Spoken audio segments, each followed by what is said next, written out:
and, probably not say anything too outlandish or too controversial, and, just have everybody coming away feeling good about what your team brings to the table for the upcoming season.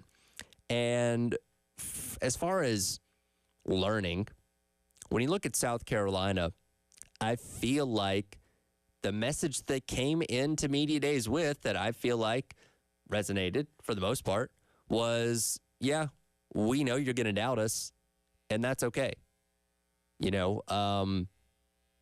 As Beamer said on Monday, as well as all the player representatives, they said to some degree that, yeah, we know we're probably going to end up pretty low in the media poll, which that should be coming out a little bit later on today. I'll be keeping my eye on that when it officially drops, and we'll certainly talk about it when it does. But as we've talked about, we expect South Carolina to probably be somewhere around the 11th to 13th range, depending on, who you ask. But overall, definitely going to be in the bottom half of the SEC because of what they did last year.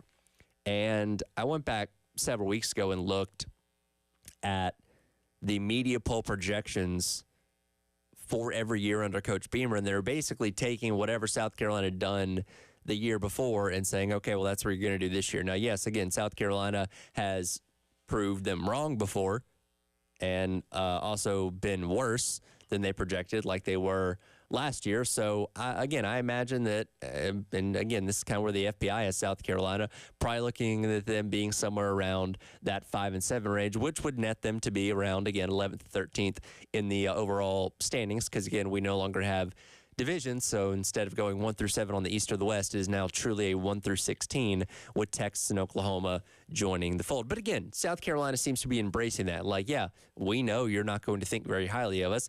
That's fine. We believe in what we're doing here, and we think when we get out on the field when the season rolls around, we're going to go out there and prove a lot of people wrong. And again, we're not going to know until we get into the season. So that's kind of the message that I think South Carolina was putting out there that I think for the most part everybody understood. But once you got past Monday, I don't think a whole lot of people were really talking about South Carolina, and that's okay. Again, you didn't give them a whole lot last year to talk about necessarily, and the ejected this year is going to give them a reason to make a buzz about you at next year's media days and beyond. As far as the league as a whole, 16 is enough for now, at least. With everything going on surrounding FSU, Clemson, and the unstabilization of the ACC right now, Greg Sankey made it a point right off the jump to say, we're not interested in expanding, which we didn't think. And we've been talking about this for a while.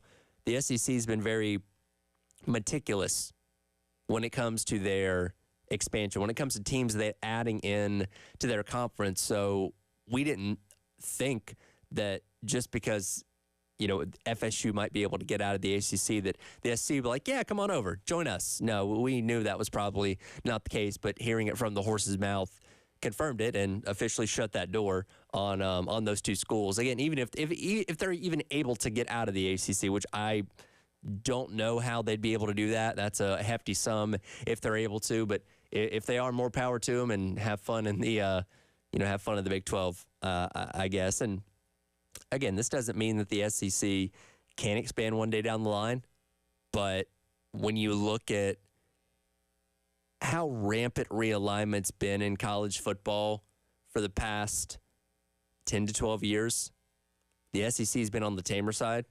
You added Missouri and Texas A&M in 2012, and you added Texas and Oklahoma this past year. 4 teams over the course of 12 years.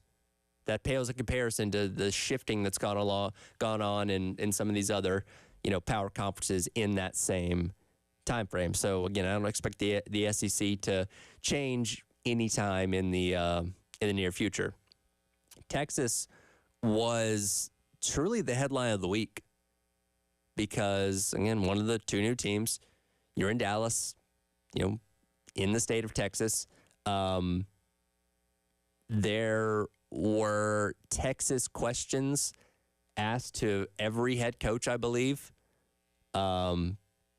the Texas reporters or whatever, they were in the main ballroom, made sure to ask in some form to every single coach, hey, what do you think about Texas coming to the league or winning the SEC championship? Which I don't know why you'd ask an opposing coach that, but regardless, Texas was a consistent topic of conversation the entire week, to the point where I think some people, if you weren't already sick of Texas, maybe to that point of being sick of Texas, a month and a half before they even kick off their first SEC game.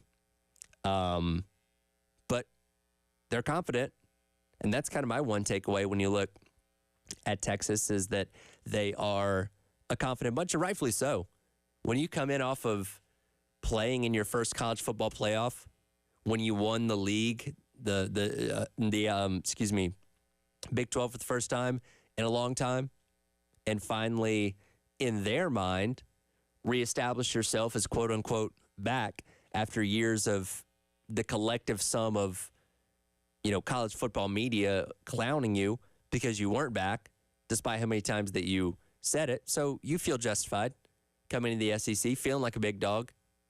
And in a lot of people's minds, and I'll get to my, SEC rankings coming up a little bit later on with intern Joe, a lot of people think Texas has the ability to come into the SEC in their first year and play for the conference championship. Will that happen? We'll see. It's not going to be easy. It's going to be a grind that they're not used to coming over from the Big 12, but it's not an insane concept. And I think, I don't know. Let me ask you this question. Fire Subs text line 404-803-404-6100. Do you want Texas to succeed in the SEC, or do you want it to be really hard for them? Because I feel like with fans across the SEC, it's almost a form of disrespect to think that you can come in to what's been the long-standing toughest conference in college sports and just have success right away.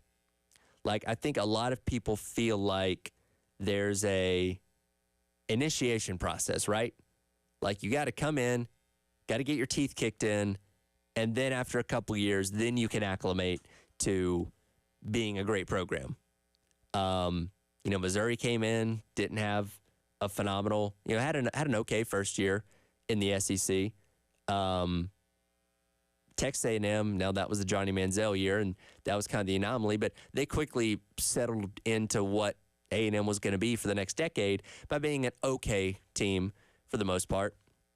But none of those teams, now Missouri did play for the SEC championship game in their second and third year, but nobody expected those teams to come in and have instant success, and they didn't come in touting themselves as having instant success. So there wasn't as much, I guess, animosity when it came to those two teams coming to the league as there is with Texas. And look, Texas in and of itself is such a massive brand that they're a team that before ever coming to the SEC, I think a lot of people already had thoughts and opinions on what Texas football is and loving or hating them to some degree. So now when you see them coming into the SEC again, beating their chest a little bit, saying, oh, we think we're going to come in and put ourselves right at the top of the ladder, I get how that rubs people the wrong way, can rub people the wrong way.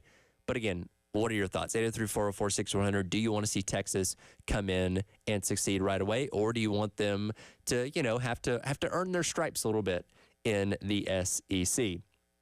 Last thing here, things as far as what we've learned this week, Bama's still Bama until proven otherwise. Now, does that mean that they're going to be first or second in that media poll? I don't know, but when you lose the greatest coach of all time in Nick Saban, there's got to be some kind of drop off, we think. But what DeBoer's been able to do coming in, still recruiting insanely well, which that was the concern that many of us brought up. It's like, hey, this guy is not a Southeastern guy. Can he come in and have the same amount of success as Saban had on the recruiting trail? Up to this point, that's yes. They retained a ton of talent from last year. They're still very deep at a lot of positions. Now, that all that being said, DeBoer might come in and fall flat on his face, and Alabama may go 7-5 and be playing in, the Mayo Bowl or something like that. And at the end of the year, we can say, "Woof, well, we were wrong about that guy." But I really think, just given what Alabama's been for so long, even with the change at the top, I think you got to give them the benefit of the doubt that they will continue to be one of the best programs in the SEC until you see something that tells you they're not. Because up to this point, toe hasn't met leather yet for the Kalen DeBoer era. So I think, and again, you heard what the players were saying, what DeBoer was saying. I just think that there's still that reason to believe they're going to be good until you see otherwise. And, we'll see that on full display this upcoming season. Again, maybe we'll be wrong at the end of the year, and we'll have to reassess things, say, oh, well, Alabama's not Alabama anymore. But until it's proven on the field, I don't think you can doubt what this program is and what they're going to potentially continue to be, even with Nick Saban, now on the SEC desk. And, Kalen DeBoer taking over as the head coach. Yesterday, Media Days wrapped up with Mark Stoops taking to the podium. And, we joked yesterday that was maybe one of the more anticlimactic ways to end Media Days with a coach that a lot of people, and a program that a lot of people don't pay too much mind to in the SEC. But Kentucky is very, very important to South Carolina, especially in this upcoming season, playing them in week number 2. We'll dive into what Coach Stoops said about his team and what to make of this Kentucky team in 2024 coming up. It is The Extra Point. Tyler Head along with you on your Friday, wrapping up Media Days week here on The Game.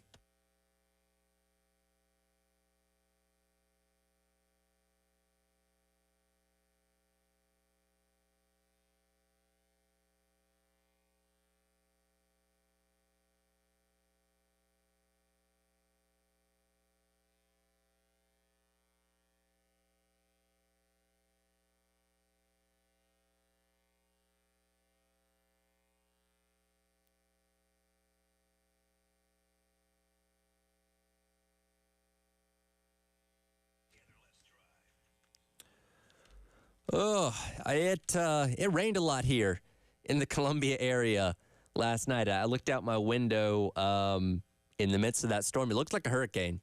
Just sheets of rain, wind blowing, very, very nasty weather we got here in the Columbia area last night. And if you experience rain like that and you have a crawl space under your home, well, you might have some standing water under there as well.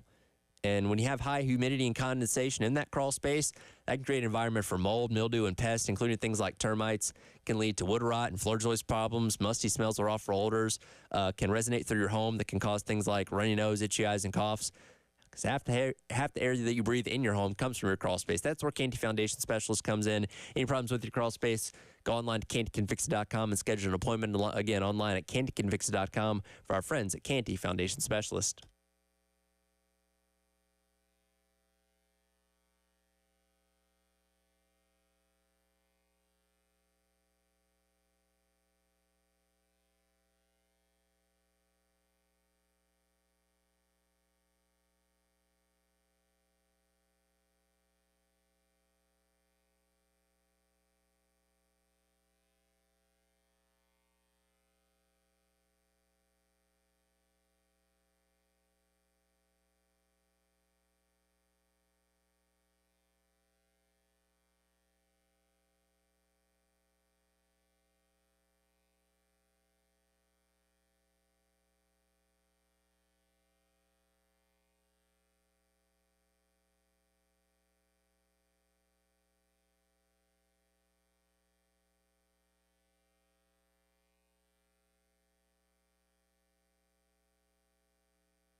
Welcome back in. Extra Point. Tyler Head along with you here on this Friday on The Game. Recapping all things media days. Got to hear from all 16 SEC coaches. And yesterday, things wrapped up with Sam Pittman, Mike Elko, Hugh Freeze, and Mike Stoops wrapping up the day out there in Dallas. As I said, you probably could have picked a more exciting coach to wrap things up with. But regardless, it was Stoops to end things.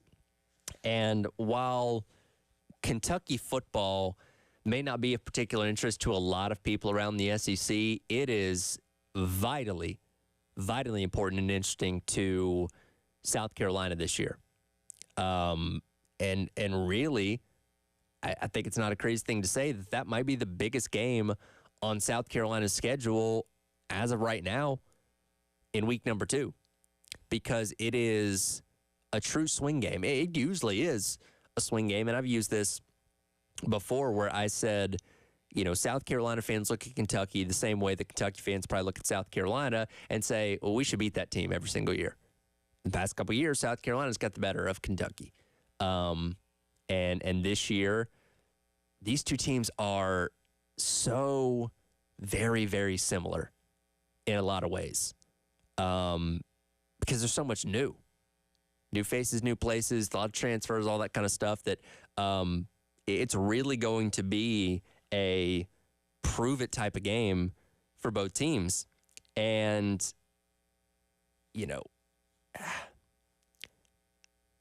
I think it might be a disadvantage to both teams to be playing such an important game that early on in the season.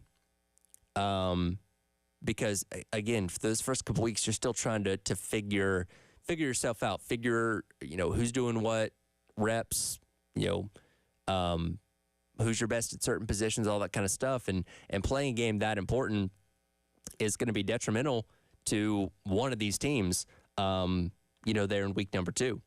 Let's get to some Stoops cuts here from yesterday. We'll go with number 22 here, Dave. This is Mark Stoops talking about the challenge of taking on SEC opponents so early on in the season with South Carolina and Georgia early on for Kentucky this year. Yeah. With jumping into the league play so early, first of all, our, entire focus, and it's not just coach speak, you got to be ready for game 1, on the 31st against Southern Miss. And, but with the league games coming up so quick, you better be a little bit conscientious of how you're handling camp, what you're doing, where you're prioritizing your time, and making sure you're prepared to play some big games very early. It's a long season. It works both ways. Last year, we had the opportunity, to play some non-conference games and build into it. And then, I'll be honest, it was pretty difficult, to go, 7 or 8 straight SEC games. That's a brutal stretch, and it takes its toll on you mentally and physically. So this year it's mixed in a little bit better. And of course, we always end the season with Louisville, and we're in the, and they had such a tremendous season, such a good program. They were very good last year, and we're fortunate to go up, on the road and beat them to cap the season. But that's tough after a tough SEC gauntlet. So South Carolina, of course, plays Old Dominion in week number 1. Kentucky's going to play Southern Miss. And as I mentioned, with so many new things for both teams, I don't really know how much we're going to learn about both teams in week number 1. Again, South Carolina should win against Old Dominion pretty easily. Same thing for Kentucky against Southern Miss. The score of, somewhere around hopefully 41-10, 17, somewhere around that range where you can get, a lot of your backups in and get a lot of different guys reps. So both teams going to go in week number 2 with still a lot of questions, wondering how they're going to fare against higher level competition. And it starts on both sides with the unknown of quarterback for South Carolina. Of course, that's Lenore Sellers, who's been in the program for a year already. And for Kentucky, it's a former 5-star in Brock Vandegrift transferring over from Georgia. Let's hit cut number 24 here, Dave. This is Mark Stoops yesterday talking about his new quarterback coming into Lexington. But Brock, what I like about Brock is you saw him, for Georgia's sake, they won a lot of games, and so they're up a lot of points, and so they were able to work some of their backups, even at the quarterback position, because that's very difficult to do, is get QB reps. But when Brock was in there, even if they had a lead or anything, you just saw the way he operated. For us, that's a big deal. We've always been a pro-style offense, and so he was coached well there. It was complex. You know what I mean? He was doing the right things, and he could come in and handle our situation, whether I made an offensive coordinator change or Liam had left or whatever happened in that. I forget exactly where it was in that moment, but we felt very good about him being able to handle everything that we're going to ask him to do. He obviously has the talent. He just needs to get under center and get some reps.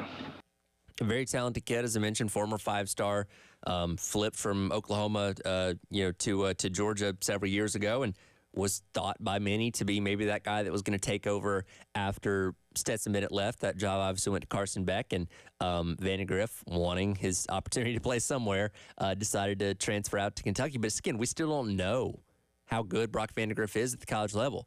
And I will say this, from being in the Athens area when he was playing high school football, that he played like low A private school football. He was not going up against 7A monsters on a night in, night out basis, on Fridays back in Georgia. So that's always been my concern with him a little bit, is how well can he step up to the competition of playing in the SEC? And we don't know. And that week number 2 matchup against South Carolina could be a great day for him, could be a chance for him to get exposed. We don't know. And same thing for the North Sellers. And that's a very good Kentucky defense, by the way, that you're going to be going up against. It could be that true coming out party where the nation may take notice of Illinois Sellers, or it could be a game where we say, oh, man, this kid's still got a lot of work to do. So, again, it's such an important game on both sides, and both teams go into it not truly knowing what exactly they have, because week 1 is probably not going to net you the caliber of opponent that you can truly gauge that off of. I will say for Kentucky, they're returning 2 of their top 3 receivers. They got Jamori Macklin from North Texas out of the transfer portal. That's a guy that when South Carolina was looking for guys out of the portal, a name that did come up that might be of interest to Coach Beamer and Dow Loggins. Obviously ends up going to Kentucky, but somebody that could come in and be a big contributor for that UK offense. And regardless, this is shaping up for being a dogfight. This is shaping up for 2 very similar programs to, as we've seen in many years, play a tough 4-quarter game. And again, if Carolina can come out of that game 2-0, heading into the LSU game, feel good about yourself. If you come away 1-1, assuming you beat Old Dominion in week number 1, you're still trying to find where those other 5 wins are going to come from to get yourself to a bowl. So vitally important game in week number 2 for South Carolina and for Kentucky as well. Now, Kentucky does have a pretty easy non-conference schedule, but as we talked about with them every year, they're just trying to get to a bowl game. And their schedule's not easy either, as are no schedules in the SEC. So vitally important for them to try and get a win in week number 2 as well to get to that goal of 6 wins as well and make it to a bowl and continue the era of what is now the longest tenured coach in the SEC, which that's really funny to think about that, of all the coaches that have come and gone in the past 12 years, Mark Stoops has outlasted them all, with Saban stepping away and retiring, being the last one that was of longer tenure than he was. So again, huge game week number 2, and we'll see how Carolina fares up the road in Lexington, Kentucky. We'll switch gears a little bit. Rich Clark of the College Football Playoff was at SC Media Days the other day, speaking on a number of things, including that balance between the strength of record and the strength of schedule, and why that could be vitally important in determining how many SEC teams get into the College Football Playoff. We'll hit that coming up. It is the Extra Point. Tyler Head along with you on your Friday here on The Game.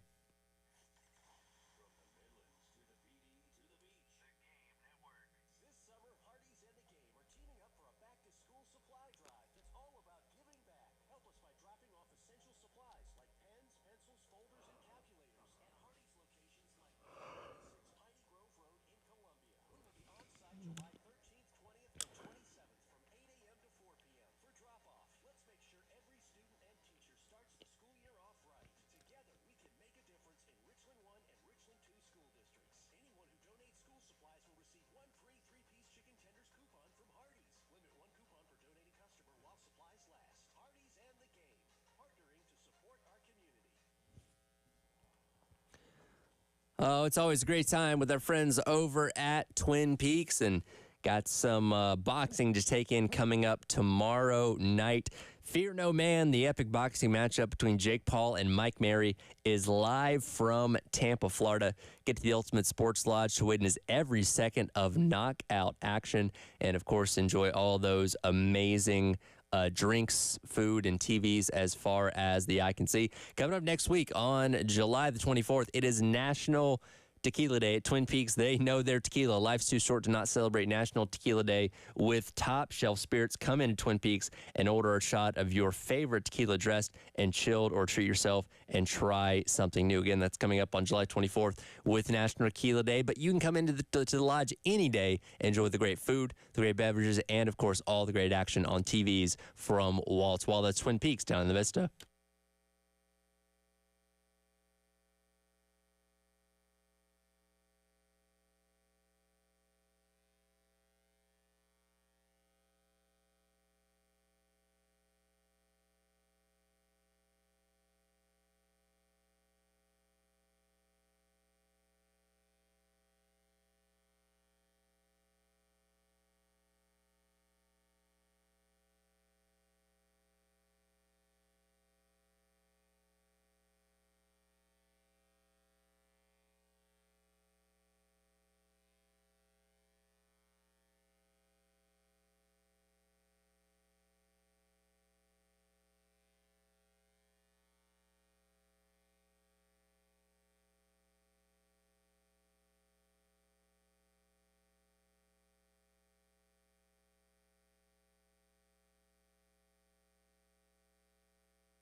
Welcome back in. Extra Point Tyler Head with you here on your Friday on the Game. Appreciate our friends over at Georgia Pacific, as always, for our Talking Hardwood segment. Today we're talking about the college football playoff. As you know, the big focus here in the SEC, of course, is on Texas and Oklahoma coming in to the SEC. But on the greater landscape of college football, outside of realignment, everybody's talking about the 12-team college football playoffs. And the intriguing thing is we don't really know how it's going to work, right? We got an idea, but it's such a big shift in the format. It's impossible to sit here and predict how it's going to go, what the criteria to make it in is, outside of being one of the top 4 seeds as a conference champion. We're really entering a true unknown that we've never seen in college football, because initially, we went from polls citing the championship to matching up teams 1 and 2 to going to the BCS, which was pretty similar and based on a mathematic formula, to expanding from 2 teams to go into 4 teams, which isn't that big of a shift. It's just a +1 format at that point in time. So now we add 8 more teams. Like this is such a radical shift that we've never seen before in the history of college football. And we assume that the SEC is probably going to have a pretty good shot at getting the most bids in to the 12-team playoff, of course, outside of, the top, the SEC champion, being one of those top 4 seeds. And in a way, the 8-game schedule that the SEC has chosen to stick to, as opposed to going to 9 games like some of the other power leagues have gone to, might end up being a little bit of a benefit, because it will provide less of the cannibalization of the SEC within itself. So for teams that are on that bubble, you're around 10th, 12th, 13th, 14th, whatever it may be. The question becomes, how much does strength of schedule matter versus the strength of what your record is? Rich Clark of the College Football Playoff, he was at ACC Media Days last week and, talked about all that criteria for determining who should be, getting host venues and who shouldn't. This week, he was talking a little bit about that debate of strength of record versus strength of schedule for those teams that are at-larges trying to make their way in the 12-team format. Here's what he had to say. Absolutely.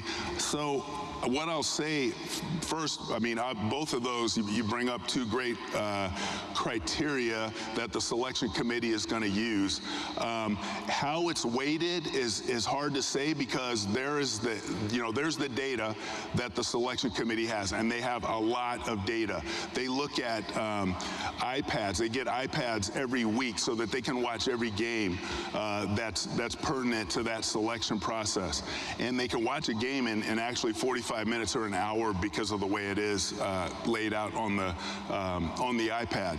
But when they make those decisions, they're looking at the full body of work of a team up to that point in the season. So strength of schedule is obviously going to be important. What their record is, the eye test is going to be important. But there's just a lot of elements that go into it. But it's hard for me, because I don't actually have a role. My role is to make sure that we're following the protocol that are laid out by the commissioners in making these selections. But to weight it, I think to say what the exact weighting of those is, I don't want to actually put a number or a proportion to that, but I will say they are 2 very important criteria that the selection committee will look at, and they are well trained. In fact, we start going through their training in August to get them ready to go through mock drills so that they understand. And the diversity of that group in there is really what's going to make it work for us, because they're, different coaches, different members of that committee are going to look at different things. But it's about the collegiality and their ability to actually have the hard discussions and make the hard calls is what's going to get it. But you hit it on the head. There's a lot of criteria. Hard to put a nail into what's the weighting of them, but all are important. And again, that's Rich Clark, the executive director of the College Football Playoff at Media Days the other day. And again, he's not on the committee. He does not know how they're going to think, but he has again, kind of lays out what the structure of how they're going to present things to them is. And when we look at the SEC, as we've talked about many times, we think, well, look, we know whatever teams are playing in Atlanta, they're probably going to be in, right? And we assume you probably got a shot at adding maybe 2, maybe 3 more teams to that with those at-large spots. And we also kind of assume that if you go 10-2 in the SEC, well, that should be enough, right? But if your strength of schedule is on the weaker side, would that actually be enough to keep you out? I look at a team that could be a perfect example of this as being Missouri. Missouri, of course, had a phenomenal season a year ago that none of us saw coming. I mean, one of the best years in program history, certainly the best year of the Eli Drinkwitz era. Win the Cotton Bowl, beat Ohio State, and come into 2024 with a lot of people believing that they could be a playoff dark horse. And the schedule certainly favors them. But when you look at the schedule as a whole, is it strong enough, is my question. I mean, let's start off with their non-conference slate. Murray State, Buffalo, Boston College, and UMass. Not the most fearsome group. Now, they satisfied the Power 4 opponent with Boston College, but Boston College not that great. Murray State, Buffalo, no disrespect to the fighting Pete Limbos up there, but games that they should win pretty easily. UMass, bottom of the barrel of Power 5 FBS football, so not really getting tested in their out of conference. And their SEC slate, you got Alabama, you got Oklahoma in there, Auburn, A&M, Vanderbilt, South Carolina, Mississippi State, Arkansas. Not the toughest SEC schedule by any means. So let's just say that they go 10-2. And those losses are to Oklahoma and Alabama. Yes, that would mean that they're winning the South Carolina game, but stay with me here. Well, let's just say they go 10-2. They lose to Alabama, they lose to Oklahoma. The two theoretical best teams they'll play this season. Won all those other games. Is that enough to get in? Now, yes, there is the criteria of what the other teams around them are doing in the SEC, in the college football playoff standings. But if I'm looking at that resume of a 10-2 Missouri team with that schedule, I don't know if that's a guarantee to get in the college football playoff, just personally. Again, I'm not in the committee. I don't know how they think, but I can't say that's the strongest resume of wins up to this point. And then you lost potentially the 2 best teams that you played. I don't know. Kind of has me rethinking a little bit that guarantee that, 10-2, you're in. 9-3, you might be in, because it really, I think, depends on how good your schedule is, even in the SEC, which has always been given the benefit of the doubt for a very long time. May not be the case anymore. I think this puts even more pressure and importance on how well you schedule out of conference. Again, the SEC's had the rule for the entirety of the playoff era that you got to schedule at least one Power 4 opponent out of conference. Now, again, you could be a Georgia and schedule a Clemson. You can be a South Carolina who already plays Clemson, but you can go out there and schedule the North Carolinas of the world and stuff like that and, challenge yourself. Or you can play Boston College and know you got a pretty easy win. Those kind of things come back to bite you. Again, we're entering a new era that we don't know exactly how it's going to shake out, but I feel like if there wasn't already enough importance placed on your non-conference scheduling, you got to make sure you are challenging yourself out of conference, because if you're not a team that's just going undefeated and you're giving the committee an opportunity to split hairs on you and other teams in other leagues, that week out of conference schedule could surely be the difference between making the college football playoff and not making it. And again, Missouri could be a shining example of that this year if things end up working out that way. Speaking of the college football playoff, as we enter this new era, is there still a place for the SEC championship game? Sam Pittman had some thoughts on that yesterday. We'll dive into that coming up, wrapping up today's edition, of hour number 1 of the Extra Point. Again, intern Joe, Gamecock Central, going to jump here with me in the 10 o'clock hour. That's coming up here on the game.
Welcome back in. Extra Point, Tyler Head along with you here on this Friday on the game. Again, intern Joe going to hop in here with me. Coming up at the start of the 10 o'clock hours, he does each and every Friday. Talking about the college football playoff as we enter the 12-team era. As I mentioned, I think it's pretty safe to assume that if you're in the SEC championship game, especially now that we've abandoned divisions and it's truly going to be the top 2 teams in the SEC, that you are likely in the college football playoff no matter what. Now, of course, the winner gets in regardless because they are going to be, a conference champion and will get one of the top 4 seeds. And being that second team, you're at that point likely going to be falling into a hosting spot in one of those seeds of probably 5 through 8. So that being said, because in plenty of years past, in fact, most years, the SEC championship game has been a de facto quarterfinal. If you win, you're in. If you lose, you're out. So with that element gone and just playing for a bye, is there still an importance to have a conference championship game, not only in the SEC, but just kind of in general? Sam Pittman yesterday at his podium availability was asked about this, and he emphasized that he has seen in his eyes that the SEC championship game has hurt the league, but he still thinks it should stick around. Let's hear what he had to say. Cut number 5 here, Dave. I'd like to get to the damn SEC championship game. Is what I'd like to do. I'll say this. The game has hurt the league in the past. I don't think it, and I don't know if that's fair. I don't know if Mr. Sankey would agree with me, but, I remember when I was at Georgia, it hurt us. And then obviously this last year, it hurt Georgia. It's not going to now, obviously. Will there be some communication about that? Probably, but don't you want to see who the conference championship, who's the winner, I'd hate to see that game go. I know 17 is a long season, but I do think I think whoever's the top seed has an opportunity to host. I think that would be, they've earned it throughout the year. I think that would be the best way to do that. Coach, we'll go in the center section. Right. Until you get to the bowl situation, and then we cannot cut any of the bowls out. None. Those are a way to get better and get your younger kids practicing. So, and I'm talking about, I don't mean Orange, Rose, and all that. I mean Liberty, Mayo. We need to continue to keep those. So he brings up a good point there that, the conference championship game has hurt the SEC plenty of times in the past. This past year, where Georgia went in as the number 1 team in the college football playoff, lost, and was suddenly out. Alabama got in, but, theoretically, there could have been a chance for 2 teams to get in. I go back to, 2019 when Sam Pittman was on the Georgia coaching staff at that point in time. I was working in Athens, and, a lot of the conversation we had leading up to that game that year they played that amazing LSU team was, it would benefit the SEC better if they just canceled the game. That way both teams got in. You know what I mean? So that element is now gone, where, again, more likely than not, both teams are getting in no matter what happens. You're just playing for that opportunity to have a bye and to get the conference championship trophy and all that kind of stuff. So that's fine in the context of a 12-team era. I do think it still holds value and importance, as it will for all these other leagues. But if we eventually get to the point where it seems like we're going, where we could eventually get to a 16-team college football playoff, at that point, I don't know if the SEC championship has value anymore. Because what are you playing for? Yeah, you're playing for a higher seed, and that might be the difference between staying at home or going on the road, but there's no bye anymore. You'll still be having to play the same number of games to win a national championship. You're still putting the same amount of fatigue on your players' bodies. I think personally it loses its value if you expand the playoffs and eliminate the byes. Now, does that mean it's going to go away? Probably not. There's so much money tied up in the SEC championship game between sponsors, between, the city of Atlanta and the contract they have with the SEC. Like, I don't see the game ever truly going away, but I think we aren't far, because they're already talking about expanding the college football playoff again before we've even played the first iteration of 12.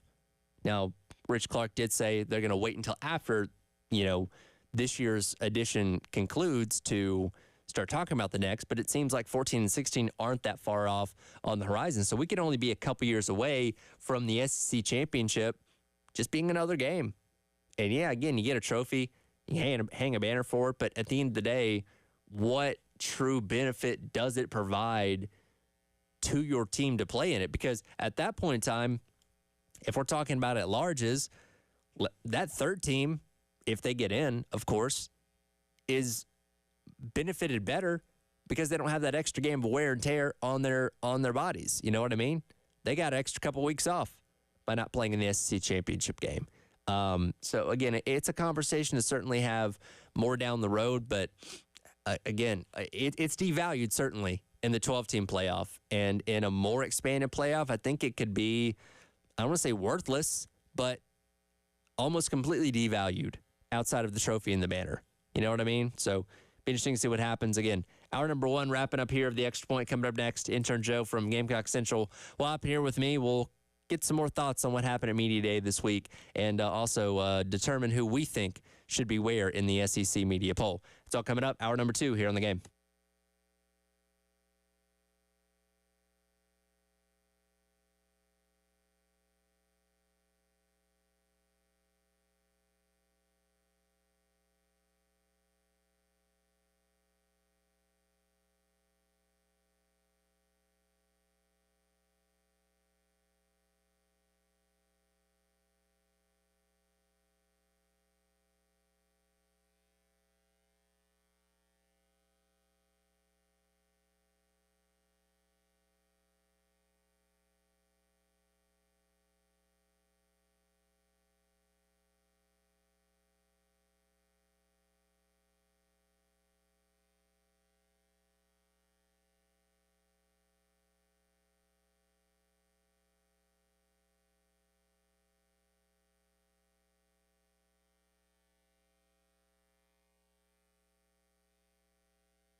Hour number 2, 10 o'clock. Welcome back in. It is the Extra Point here on the game. Tyler Head, intern Joe from Gamecock Central, joining us as he does each and every Friday. And, you know, this, with how busy this week was with SEC Media Days, today almost kind of feels a little, I don't know, lethargic. Oh, yeah. That's the best way to describe it. It's like, man, so much excitement this week, and then today is just kind of today. Yeah, it's another dead day, in the media cycle with SEC Media Days kind of being over. There were the highlights, as always, with Feinbaum and Nick Saban at the booth, at the desk has been really exciting.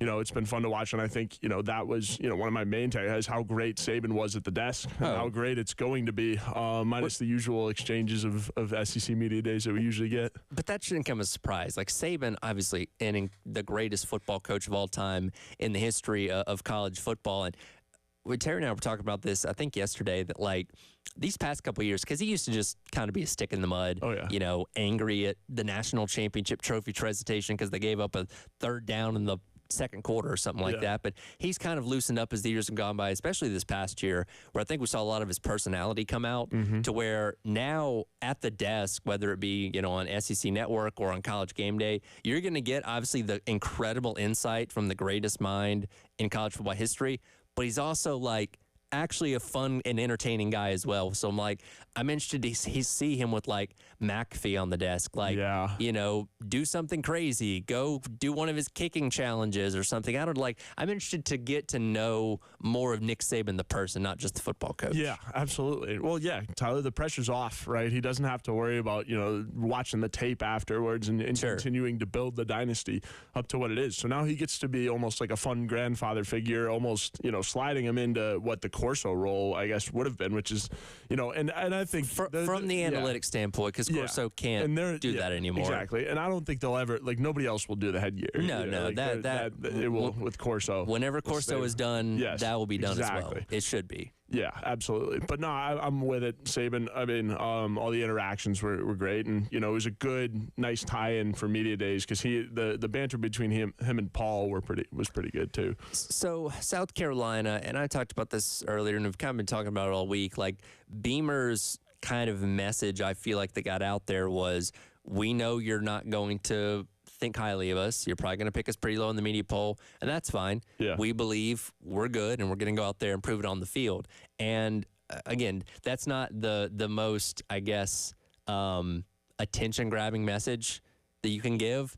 I don't know if people really come away from this week thinking more about South Carolina than they did going into this week, if that makes sense. Yeah, I mean, as we kind of saw as it would be with the guys that were sent to SEC Media Days, it was kind of going to be a run-of-the-mill Media Days, right? Where the chatter would be about, we're getting overlooked, we know this, and we're going to prove people wrong, but not necessarily giving anybody any bulletin board material, right? Because especially with, the creative media department and all that, we saw with the shades and everything, that teams can blow it out of proportion really easily and give themselves bulletin board material. And now the shades and everything, the SEC Media Days video from a couple years back was perfectly executed from Justin King, and it was beautiful. Wasn't taking a shot at anybody or anything like that. But we saw with the Kentucky rivalry, one coach's comment about it can become bulletin board material. So I think, the whole goal was to represent your program well, show that the culture is, surviving and doing well. And also, with Debo Williams had a couple of good points too about just, leaving it better than you found it almost. That was huge,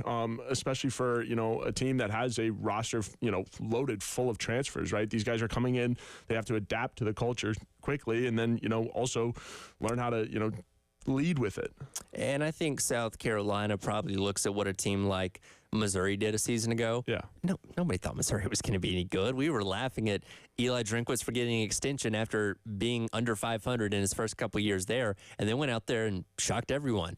Won double-digit games, won the Cotton Bowl, and now they're coming in as potential dark horse team for the college football playoff this year. Like, I think South Carolina looks at that and says, that's the blueprint of what we want to be. We want to be the team that nobody's respecting going into the year. Nobody's giving a chance. We go out there and surprise the world. Now, again, got to go out there and actually prove it on the field. And there's so many unknowns with this team. We're not really going to know how good or bad they are until they actually start playing games here in a couple weeks. But I think they're really kind of encapsulating what is the Teddy Roosevelt quote of speak softly, carry your big stick. Like, all right. Yeah. can doubt us. That's fine. We're going to go out there and show to you why we're better than you think. Yeah, absolutely. And one of the key recipes for Eli Drinkwitz at Missouri was getting players to come back, right? Getting players to return.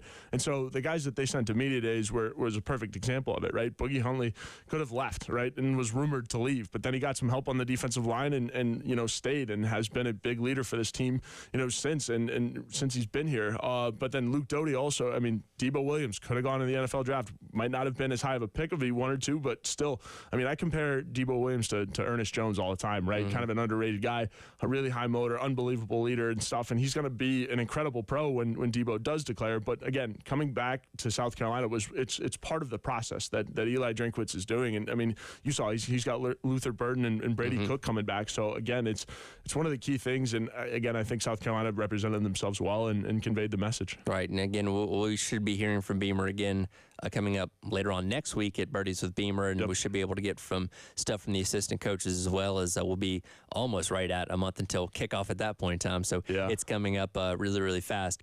Of course, so much of the focus this week as well was on more Texas than Oklahoma, but the two new teams coming into the league, and it does really feel like there's a different buzz about the SEC this year because, like everything else with college football, there's the great unknown of, okay, how good are these two teams going to be coming into the league?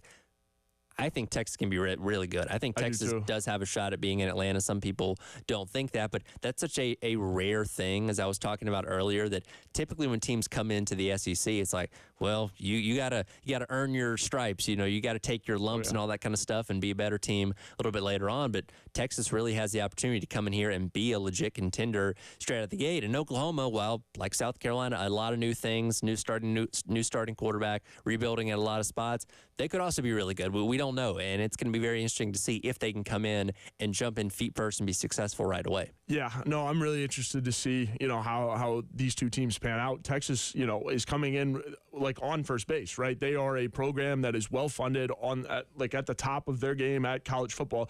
This is kind of one of the first times that we've seen, a team that's at the top of their conference transfer or go into another conference, right? It's been, the conference movement has always been, these lower level teams that are looking for something, or, vice versa. Right. But now we're seeing the cream of the crop transfer or, get thrown into the SEC. And, we know about Texas, how much money that they have and everything about that. So it's going to be interesting to see when you have one of the fellow big dogs in college football, one of the, biggest marketable teams and biggest teams in the biggest market in Texas, competing in the SEC. You're going to instantly competing with Alabama and Georgia. I asked this question earlier. Do we want to see Texas succeed right out of the gate? No. Because growing up, like the brand and that orange, I don't know, throw it into the category of gaudy oranges. Yeah, I've never liked orange in general anyway. Likewise. There's such a polarizing brand that, again, in all those years spent in the Big 12, I think most people formed an opinion of them. Oh, yeah. Of you either love them or you hated them, and there's really no in between. And now coming into the SEC, and I don't blame them for thinking this, but they come in with their chest puffed out a little bit like, hey, we're not going to come in here and get smacked around. We're going to come in here and compete in year number one. And that is such a unheard of sacrilegious thing almost in the SEC. Like, whoa, wait a minute. Yeah. Nobody comes in here and pushes these teams around. And I'm not saying, I don't know if Texas is going to do it or not, but there's a lot of belief that they could. Yeah, Texas has to avoid the injury bug is one thing, too. In the SEC, that thing can happen really quickly, as we all know, knock on wood here. But, yeah, it'll be interesting to see. Texas has been playing a different brand of ball, over in the Big 12, right? They've been getting pampered and all that. But Greg Sankey putting the foot down with horns down. He's like, we'll take it. If you walk up to somebody in a supermarket and you do it, it's not going to. So, well, and I thought John McDade, he was on with Jay and Elijah earlier on this week, and he's the coordinator of officials in the SEC. I think he put it perfectly. It's like, look, we have the Gator Chomp, we have the Land Shark at Ole Miss. Like, we have these signs and signals that opposing teams use, when you get one over on that opponent. And as long as you're not doing it in a in your face taunting way, like if you pick off Quinn Ewers and go over and do horns down in his face, that's going to be a penalty. Yeah. That's taunting. We see that across football in general. But if you score a touchdown in Texas and you do it to their student section, fair game. Yeah. Like there's a context to it that does matter. And I'm glad that the SEC is not, bending at the knee to say, oh, mighty Texas, thank you for coming to our league. We'll give you whatever you want. I'm very interested to see how Rodney Terry, in his first year coaching in SEC basketball, because everybody's going to do it, because they know how much it bothers him. How he responds knowing that the league's not going to have his back on it. Student sections in the SEC are very fun, and especially because this basketball revival in the SEC, and then Cal going from Kentucky to Arkansas adds another blue blood because Kentucky's still there, what Cal built, and then Arkansas, I mean, even more of a revival after Muss left. So, student sections in the SEC are not going to let Rodney Terry off easily. And knowing how much juice was in Colonial Life for the Alabama game with some kind of tell us you can't do something kind of thing. Sure.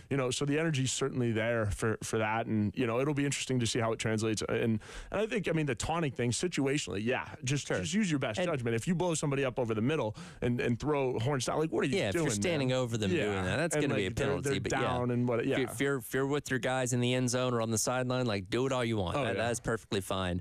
And again, I'm glad the SEC took a very reasonable approach with that penalty or lack thereof. And I'm sure somebody's going to mess up this year and it's going to be a penalty and that'll start, a firestorm or whatever. But for the most part, it shouldn't be too big a problem. And most Texas fans, I don't think have a problem with it. No. I think they understand, hey, it's football, it's rivalries, whatever. You're going to use this signal that we use for positive things in a negative way. But it's the suits, as we like to say, out there in Austin that have caused this issue. And again, the Big 12 was willing to give it to you, hey, we'll help you out here. And again, you come to the SEC, it's a different story. Yeah, the Big 12 saw that paycheck that Texas was bringing them in. It's hey, whatever you need. And I think it was more of the administration as you were getting at, just, they didn't want their university to be represented the wrong way. I get it, but that's sports, man. Sometimes you got to show that emotion. And, I think the SEC will do a good job with it. I think there will be that situational call, if it's taunting or not. Some guy will have a pick six and on it, 2 steps before he gets to the end zone, throw the horns down, and maybe get flagged for it in a game that's, maybe a 2-score game could turn into a 1-score game or something like that. But, as long as they're consistent with it, I think it'll be fine. Texas, Sarg, they're all ready for it. Those players, right. Paid to play football now. Sure. So that's something we did learn this week. I'm waiting. I keep refreshing here. We should get the SEC media poll sometime today after all the votes are tallied and everything like that to kind of see where media thinks things are going to shake out in the league. We'll give our own take on how we think this is going to look coming up next. Real quick, though, want to let you know, coming up tomorrow from 2 until 4, Terry Ford going to be broadcasting live from Hardee's at 496 Piney Grove Road. You can bring school supplies by for the Richland 1 and Richland 2 school districts and get yourself a gift certificate for a free order of 3-piece chicken strips from Hardee's, again, from 2 until 4. Tomorrow, Terry Ford out at 496 Piney Grove Road. What do we think the SEC media poll is going to look like? That's coming up next here on the Extra Point on the Game.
Welcome back in. It is The Extra Point. Tyler, head intern Joe from Gamecock Central hanging out on this Friday. And we've talked plenty already about the EA Sports College Football 25 video game that's now open to everyone. As I mentioned, I was going to wait until today to actually purchase it because busy week with media days and I wasn't going to get to play it a whole lot. So saved myself $30 and I plan to go to probably Best Buy, I guess, and buy the physical copy of the game for the nostalgia, if nothing else, and go home and spend the rest of the day playing it. Yeah, it's unbelievable, Tyler. Let me tell you.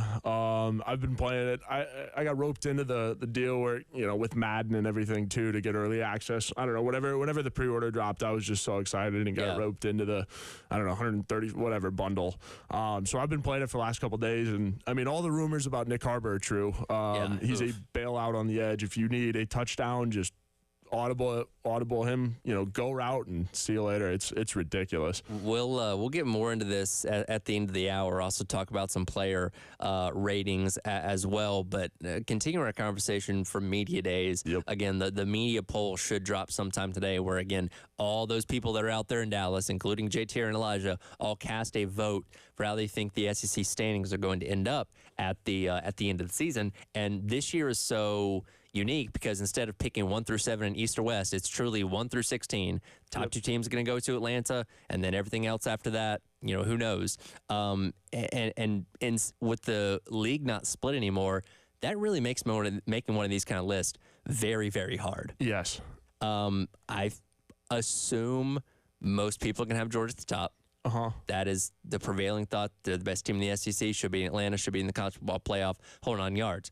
2 is such a tough debate, though. It is. Because Texas could come in and be number 2. It's Texas or Bama. It's Texas, Bama, obviously, until we see otherwise. We're going to give them the benefit of the doubt.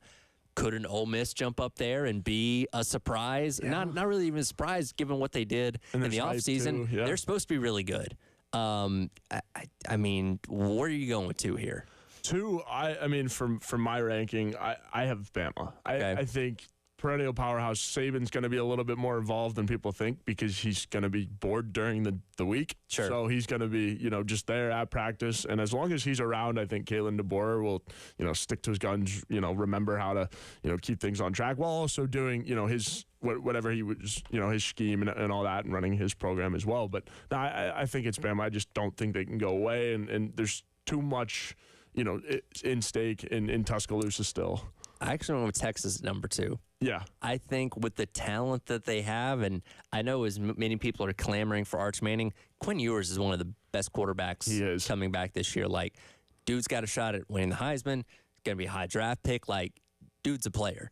Now, they lost Xavier Worthy, they lost A.D. Mitchell. They went out, they got Isaiah Bond from Alabama, as well as Amari Niblack. They got a lot of talent on offense, good offensive line, defense should be good. Like, this is going to be a good team. And again, I know it's kind of sacrilege to think that anybody's going to come in to the SEC and compete for the championship in year number 1, but I think Texas got a good shot of doing it. I mean, Bama's right behind them at number 3 for me because, again, I'm going to give them the benefit of the doubt until proven otherwise, but I lean a little bit more toward Texas in that number 2 spot. Yeah, and I mean, I don't necessarily disagree with you. I think Texas is going to, stumble somewhere. They're going to have a traditional, noon kick on the road somewhere in the SEC, far away from where you are. And I don't know if it's just me, but I think noon kicks on the road in the SEC are just kind of a trap game. And so Texas is going to stumble. I've got them at 3 simply because of that and just, adjusting to the SEC a little bit. But. All right, so we have the same top 3, just in a little bit of a different order. Yep. What's your 4, 5, and 6 look like? 4, 5, and 6 have got Tennessee, Ole Miss, and Oklahoma. And I think Tennessee has all of the right pieces, just depending on their – like if Nico is as good as everyone thinks,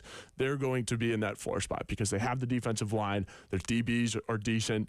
But that defensive line is scary because all of their guys that, were getting so hyped up, making Spencer Rattler run for his life last year are coming back. And so I think that defense has potential to be really good. They also have to hold on, but I don't know. I think, when I made this last night-ish, I was just thinking, man, Tennessee, I mean, it's right there. Sure. And nobody's talking about them. And they were right there on being in the playoff 2 years ago until South Carolina changed that. And, if Hendon Hooker was able to come back for 2023, I think they could have still been just as good. Joe Milton just was not the right kind of fit in that offense. Nico, as we've been told many times, is the perfect fit. Yeah. We got to see it on display more than just the bowl game they played against, Iowa. But if he lives up to the hype, then they could certainly be, one of the best teams in the SEC. I do have him in my top 6, but I go Ole Miss, Missouri, and then Tennessee at 6. I think Missouri, with what they have returning, Luther Burden's the best receiver in college football now, probably overall. Tons of talent returning. Defense should be pretty good. They got a very easy schedule, too. Like, I think they got a good shot at maybe being around that conversation of being in the playoff. Who knows? But I think they got a good shot at being in the top 5. Again, I'm a little hesitant on Nico because I just haven't seen enough yet, but I think Missouri could be a top 6 team. All right, we'll go 7 through 10 here. I'll run through mine really quick. Got LSU at 7, Oklahoma at 8, Auburn at 9, A&M at 10. Ooh, so I have Missouri at 7, LSU at 8, and then Arkansas at 9. And then you said 10, too. Arkansas at 9. Okay, you think Uncle Sam's going to turn it around this year? I don't know. I mean, I don't know why I had Arkansas as high up as I did. But I don't, because looking at the rest of it, right? Kentucky, South Carolina, Mississippi State, Florida, like the rest of the field, Vandy. I don't know about Auburn either. I'm not vibing with Hugh Freeze. I think Hugh Freeze is just another Billy Napier in disguise. Okay. Necessary, or kind of. Hugh Freeze can do a little bit more than Billy can, but I don't know. Like, and Auburn's a sleeping giant too, but I don't know. I guess ranking the rest of the field, maybe old Uncle Sam can tap into. Which I love Sam Pittman. Yes, I think he's great personality. I hope he can stick around. I don't have high hopes that's going to happen. I know. But it would certainly be welcome if we got more Uncle Sam in the SEC for years to come. Getting to the rest of it here, I got South Carolina at 11. Same. I have talked about this several times. I think they fall somewhere between 11th and 13th in the media poll. I'm going to go a little bit on the higher end because I do believe in the talent that they brought in from the portal. I think Sellers going to be really good this year. Like I think they're going to have a shot at, probably being around that 6 to 7 win type of team, which again doesn't sound great sitting here in July, but it's better than you did a season ago, and that's at least a step in the right direction. Yeah, I think if you're sitting at 11, and that's also where I had them, it's a step in the right direction, like you said, and slowly, I mean, you get the guys that you're expecting to be, the foundation of this, little run here. You get them all the experience that they need and prepare for next year, right? And hopefully, again, knock on wood, that nothing happens injury-wise, that everyone can stay healthy and just learn and develop. I'm not saying that this year is going to be a complete development year, especially, I mean, if you're winning 6-7 games, it's a step in the right direction considering where you were, again, a season ago, right? So you just need positive momentum if you're South Carolina right now. And I've got them picked 11th. I think the ceiling can go as high as maybe like 8-ish. Maybe even break into the top 6. But I think that this season it's going to be a development year. There's going to be a lot of good things, and then also a lot of growing pains as well. Rest of the way, I got Kentucky, Florida, Mississippi State, Arkansas, and Vandy. I think the bottom 3, in my opinion, is probably going to be what most people think. Again, I love Sam Pittman. I don't have a lot of faith in what Arkansas is going to do this year. Vandy, of course, is Vandy. They're probably going to be picked last. And Mississippi State has a rebuild ahead of it with Jeff Lebby, so they're probably going to have a rocky year. Florida, I don't see Napier getting to the end of the season. And Kentucky, much like South Carolina, I talked about this earlier, they've got so many questions, so many new faces and new places. I don't know what they're going to be. That week number 2 game is vitally important to both teams, and that could be the difference between being 11th and 12th. Yeah, exactly. That's exactly where I stood on that, right? Week 2 is essentially a must-win game. As soon as you can have a must-win game in the season, I would say Kentucky is one of them. Now, you are on the road, right? So it's going to be quite a battle. You're going to be in Lexington, but again, you've won there before. So you just got to do your job. And again, I think Kentucky's one of those teams. You don't know what you're going to get. And obviously with South Carolina, it's more of a louder voice and a bigger football school than Kentucky is. So you know a little bit more of what you're going to get. But I don't know. Coach Stoops he almost works a little bit of magic there and can get his guys to play. And by the way, I hope South Carolina proves us wrong. Absolutely. And is way higher than 11th in the standings. That would certainly be beneficial for us, obviously covering the team on a day in, day out basis the way that you do. But just kind of looking at this from a non-biased perspective, I think that's about where they land in most people's minds, given what we know about the team at this point in time. Yeah, and like I said, the ceiling is really high up for this team, right? This team can achieve great things. You need health. You need guys to, consistently produce on a week in and week out basis. And I think with a lot of young guys that can be challenging at times. But again, like the ceiling for this team is it can go anywhere, right? But and then you just need positive momentum. And Tyler, to round it out, I mean, I had Mississippi State, Florida, Auburn, and Vandy. Again, I told you I don't think Hugh Freeze. It's going to be year one with Auburn. He doesn't have a whole lot of talent, right? So it's going to be interesting to see. And I think Hugh Freeze's tenure at Auburn will go a little bit similar to Billy Napier's at Florida. Okay, that's just kind of my gut feeling about it. Sure. Maybe I'm wrong with and aren't as well read up on Coach Freeze and his past successes, but I don't know. I think Auburn will be at the bottom, and then Florida, Billy's not going to last. Yeah, I don't think any of us have confidence in Florida. No, what scares me about that, though, is that they get somebody that can, run the ship of Florida, like an Urban Meyer or a Steve. You need somebody different. Yeah, somebody that's different from the rest of the crowd. Built different to be successful down there in Gainesville. Yeah. With this divisionless SEC, the teams that go to Atlanta are going to, again, be the top two teams based on win percentage. There's a very realistic chance we could have a multi-way tie in that second spot to determine who's going to go to Atlanta. We're going to figure out how we're going to break that tie coming up. It is the Extra Point. He is intern Joe from Gamecock Central. I'm Tyler Head on your Friday here on The Game.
Welcome back in.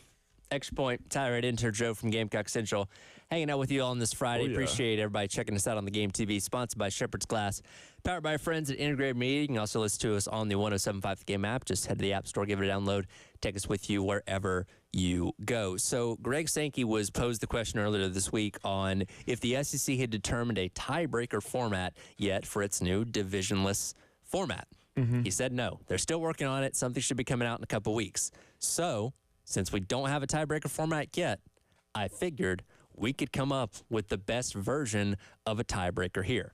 So, of course, if you have, say, two teams that are 7-1 in conference play, determining who's going to go to Atlanta, we got to figure out a surefire way to decide who gets to represent the conference in the conference championship game. My first suggestion, rock, paper, scissors. Oh, I love rock, paper, scissors. That would be awesome. So we can either do the coaches play it, or like a team, like an assigned player from the team. It's not bad. And like, I don't know, you meet halfway between both campuses. 1, 2, 3, go. Winner goes to Atlanta. It's not bad. I like that. My goofy idea for you, Tyler, was let the mascots race.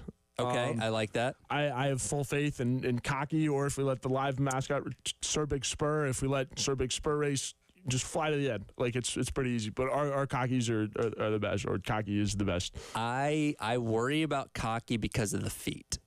Yeah, but if you think about it, every other mascot in the SEC has big feet. If you look at the Gators got big feet. The dog. So Harry Dog wears cleats. Ooh. He does not wear like dog's feet. He actually Harry Dog is a dog from like in head and arm form.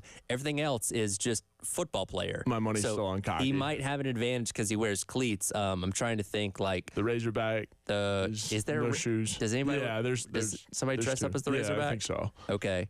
Trying to think. There's the elephant on the sidelines at Alabama. That'd probably be kind of similar. You imagine racing a live elephant? Like let Mike the Tiger race. Is Mike the Tiger still around? They still have him in the cage? Yeah, oh yeah. I haven't seen him. I still see TikToks of people visiting okay. LSU. I guess, they don't have him on the sidelines anymore. Yeah, it's on campus. Yeah, okay. Which, I mean, if you can't have him on the sidelines, what's the point? Bevo be pretty fast too. Bevo's a dangerous one. Yeah, Bevo got head because like Bevo's the fastest win. But there's the guy that also dresses up as the Longhorn on the sideline too. Yeah. There's nobody dressed. I mean, they have the people on the schooner, but nobody's like in a costume like a. Oh, I think they've got horses. Do they have horses? Oh, yeah. Okay, but that's not really like the mascot. Yeah. Like a schooner is a person. Yeah. You can't race a schooner. No, you can't race. I think it's one or the other. You either do the live side or like the the costumed. And then I guess my second suggestion, which I think would be a whole lot of fun, you do a 7-on-7. Ooh. You build it up. There's so much hype, and you have all the overtime guys recording out with their phones and everything. Like you do 7-on-7, the music blaring in the background, almost like a Rucker Park setting, but for football. I feel like that is 7-on-7 would go crazy. That is very like made for TV. Like, yeah, exactly. All right, we get to the end of the regular season. Nobody's wearing helmets. Exactly. Like, okay, Alabama and Texas are tied with the same league record. They didn't play head to head. They're gonna meet in. I don't know what's halfway between somewhere in Mississippi or Louisiana, and they're going to play a 7-on-7 game. Find a park that has stable field conditions on Sunday night. Yeah. To determine who goes to Atlanta the next week. Light it up. That'd be fantastic. Add lines. Like I think that would be awesome. The hype would be unbelievable. Guys talk. I mean, the crap talk, the shit talking would be great. I mean, it would be unbelievable. Get that. And then we also, if we're going to be tied, why not just go into an overtime? Yeah. Why not do a traditional actual overtime where, much like the 7-on-7 thing, say, okay, these two teams are going to meet at a given place. It's tied up. We're going to do the same overtime rules that we have at the end of a normal game. And if we're there all night, we're there all night. If it takes one series, it takes one series, and when it goes to Atlanta. Yeah, that would be fun, too, because, again, you have the alternating two-point conversions. I think that would falter up. If you turned it to old overtime rules where you didn't force them to go for two, that it would be ideal, right? Also made for TV too.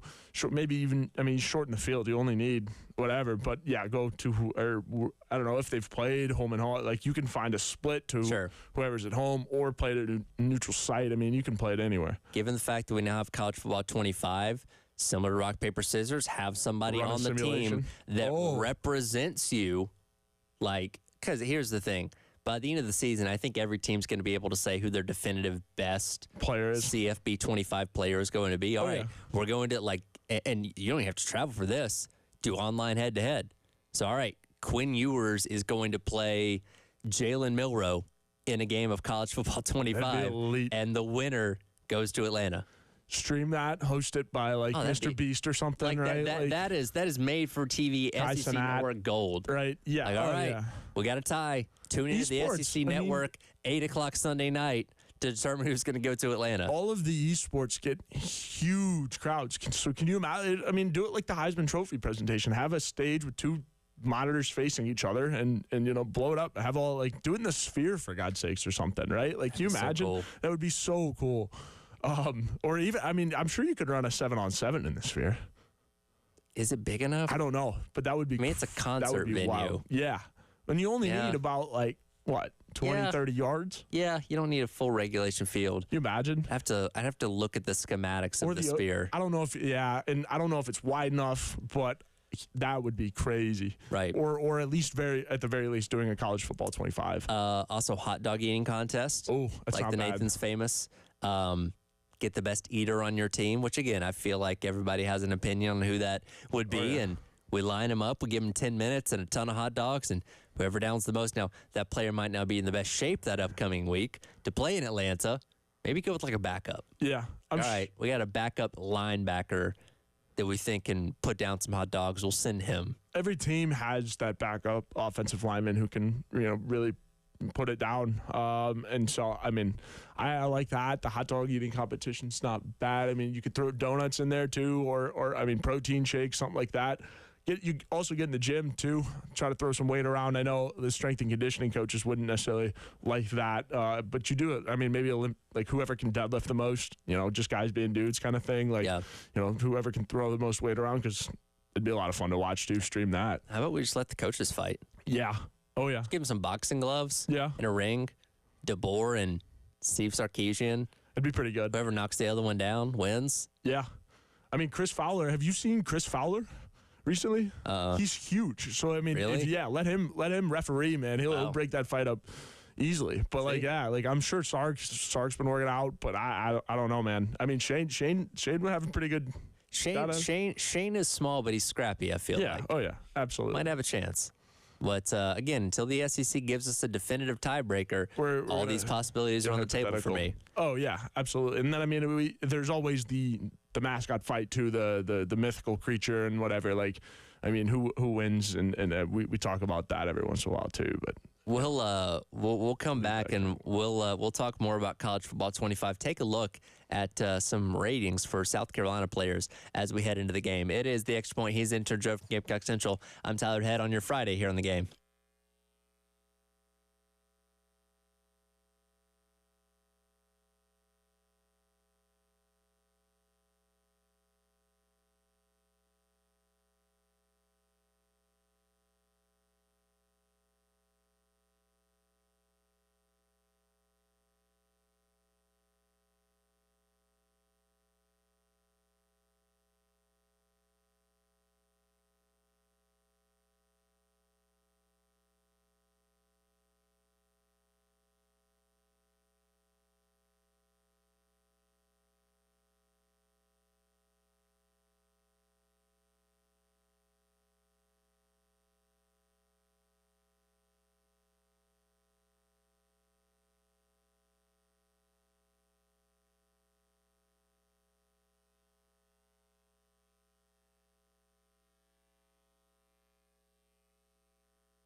All right, welcome back in. It is the Extra Point.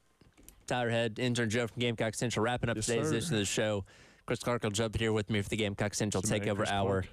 Presented by Firehouse Subs, coming up at the top of the 11, where we were gauging the audience on what we thought he should buy as a console, because he's still got to go out there and buy one to get the new game. And we were given the advice of going in the Xbox route because it is cheaper. Yeah. And I did look at those. Those were like $300, so you save a couple $100, which is a hard thing to turn down for sure. I went to Best Buy hoping to get like an open box thing, because I'm like, I bought like my MacBook when I bought from them, like, oh, like somebody returned it because that's scratch on it. It's $100 cheaper. I'm like, hey, that's great. Well, there were no PS5s with that kind of discount, unfortunately. So we'll see what Chris ends up doing there. But again, if you're like me and you've been waiting all week to finally get your hands on College Football 25, officially do that today. Go out to whatever retailer and buy it, or download the game off the PlayStation Store or the Xbox online store.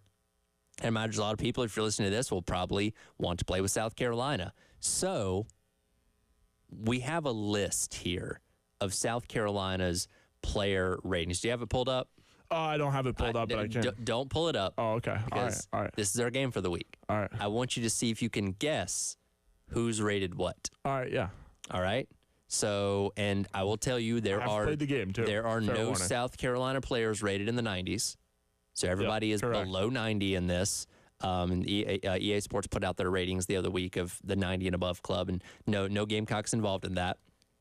I'll start off with the guy that everybody's talking about. What do you think Nick Harbor's overall rating is? It's like an 88, isn't he? Not quite an 88. Go a little bit lower. 86? No. Keep going. 82? He's an 82. Yeah, okay. With 99 speed. Yep. That's the cool part about actually having real-life players. That's probably pretty accurate. Oh, yeah. Because, the speed is unreal. And we know, we've seen it on display, but, like, he still has development. He still has fine-tuning to do with being a wide receiver that we expect to come, but at where he stands right now, I think that's pretty apt. Yeah, I think, and again, there's a couple things that he's got to work on. But again, I think his speed is really what's taken the cake here, and everyone's talking about his speed too. But yeah, I mean overall 82's pretty good. I was just way off the mark with that one. All right, let's go a little bit further down the list here. Okay, this one's actually kind of surprising. What do you think TJ Sanders is rated? TJ Sanders, I'm guessing like a 73. I'm guessing they did TJ pretty dirty. You think that he's that low? 75, 76 maybe. He's in the 70s for sure. All right, 79 actually. 79. Okay. I don't know. I thought he would have had a shot at cracking 80. Yeah. Oh, absolutely. Because we saw him last year. He is looking like the best defensive lineman South Carolina had. Yeah, absolutely. I mean, and he's one of the staples on that defensive line. The way you posed that question, I was like, man, wait, is TJ actually that low? But nah, make TJ an 80, man. What are we doing? He looks like he's the second highest rated, and they're going to adjust his ratings too. They are, which I mean that's what they've been doing for Madden for years. Whereas the season goes along, good, man. I mean they have the dedicated the ratings team. Adjusters. Yeah, like they are at every NFL game, watching jackets and everything, making notes. Like, okay, this guy needs +2 in his speed or whatever. I'm assuming they'll do the same thing for college football, but like the ratings adjusters take their job very seriously. Oh, absolutely. And if a guy has a good game and whatnot. Which, how cool of a job would that be? Like, be awesome. You get sent to college football games every Saturday awesome to just watch and say, all right, this guy should be better at this. This guy should be worse at that. For a video game, man. For a video game. Like, that's phenomenal. That's awesome. That is truly a dream come true. Let's go with some of the newer names coming in here. What do you think Oscar Attaway is rated? Oh, Oscar Attaway is like a 78. Ooh, so close. 77. Okay. Yeah, he's pretty good. The running game is actually really, really, really good for South Carolina in the game. Rocket's pretty good. Well, Rocket's the best. Yeah, exactly. But yeah, no, Oscar is a very, very good RB2. And I haven't broken into the depths of Jawarn Howell and Juju McDowell quite yet, but I mean, OA3 and Rocket are going to surprise some people for sure. All right, let's find another one here. Another new name, true freshman at Edge, Dylan Stewart, 5-star. What's he rated? I'm going to go 79 for Dylan Stewart. Man, you are almost on it. 78. 78, yeah. I haven't seen Dylan like in game yet either. Yeah, like I haven't gotten to run with him. That is fair Because again, they stack the depth charts again, and I think realistically, like for like actual football, like we're gonna see Dylan quite a bit. But because again, Coach Sterling Lucas is talking about NASCAR shifts or hockey shifts almost with the defensive line. So I think we'll see a lot. But yeah, no, 70. What'd you say? 78. 78, not bad. Which I feel like. Bad.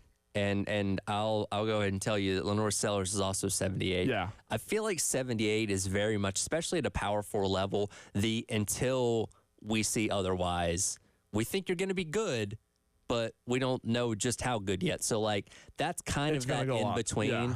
Because, like, you can't put Lenore Sellers like, oh, he's like 86 when he hasn't proven anything. Like, exactly. Like, could he be an 86 or a 90 by the end of the year? Certainly. That'd be fantastic. But I think 78 is a good, like, placeholder where it's like it's not awful, but it's also like not amazing yet. Like you're in between. He can certainly work his way up into the 85, 80, 89 range if they have a good season, right? Even I think on talent alone he breaks into the 80s for sure. But I'm with you, Tyler. I think 78 you said was like 78. Yeah, it's right on the nose for where he's at, just because he hasn't proven anything, but it's gonna go up. We know Lenore's. How about the most versatile punter in the country, Kai Kroger? Kai Kroger's got to be like, I mean, he's had a good couple of years. Last year wasn't as great as his one of the first years, but Kai Kroger's 79, 80.